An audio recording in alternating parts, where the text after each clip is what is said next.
Garages, for your car, or extra storage space for all that junk you've collected and that you just can't let go of. So let me ask you, do you know what size garage you need? And to help answer that question, I have Chris McDonald from Garages on the phone with us today. Chris, how you doing today? I'm doing great, Ken. How are you doing?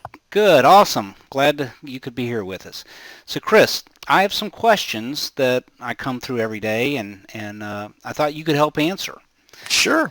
Okay, so let's go ahead and just get started. What kind of garages do you carry?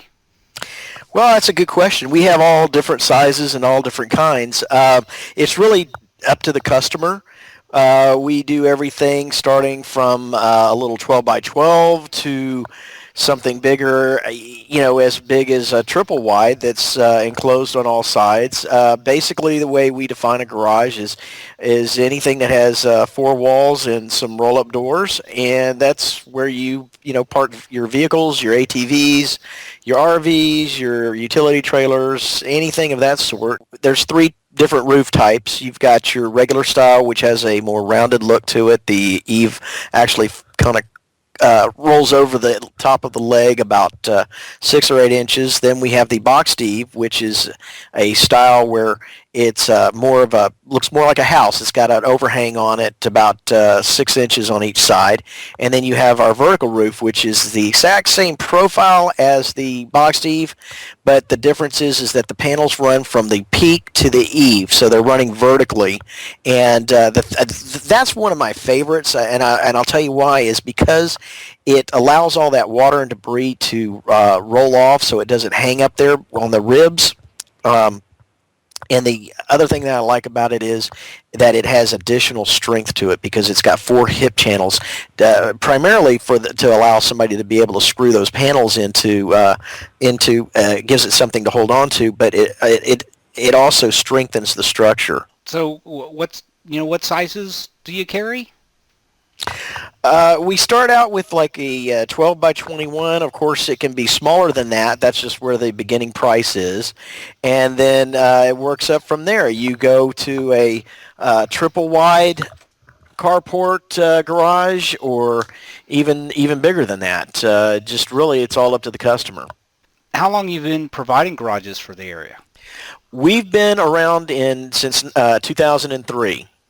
Okay, so You've done this for quite a long time. You obviously know what you're doing. Yeah, it's been a while. It's been an educational journey, and the one thing that I pride myself on and our people on is that we do educate ourselves so that we're able to educate the customer. Okay, fantastic.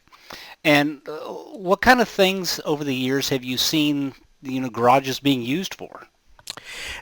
Just about everything. Of course, as a garage for your car. I've had somebody just the other day who has a limo service who he parks all of his limos in there. He got one that was 36 feet wide and it was over 60 feet long, and he uses it to park all of his limousines in it. You can park just about anything, as I mentioned earlier: ATVs, utility vehicles. Guys have used them as a place to work on their vehicles, as a workshop for their hobbies, just about anything.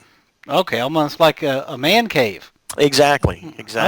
Okay, so if that's the case, do you actually need to have roll-up doors, or could it be just almost like a shop? Absolutely not. You can create just a workshop with if you want a couple of windows and a walk-in door. We call them a walk-in door or a personnel door.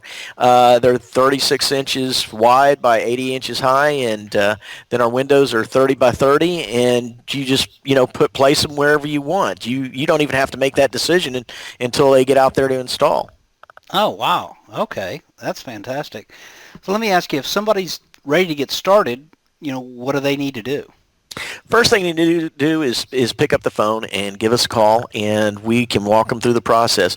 There's going to be questions that are asked on our end and questions on their end, and as soon as we figure out exactly what the customer wants and needs, we fill out some paperwork and get a deposit, and we're good to go.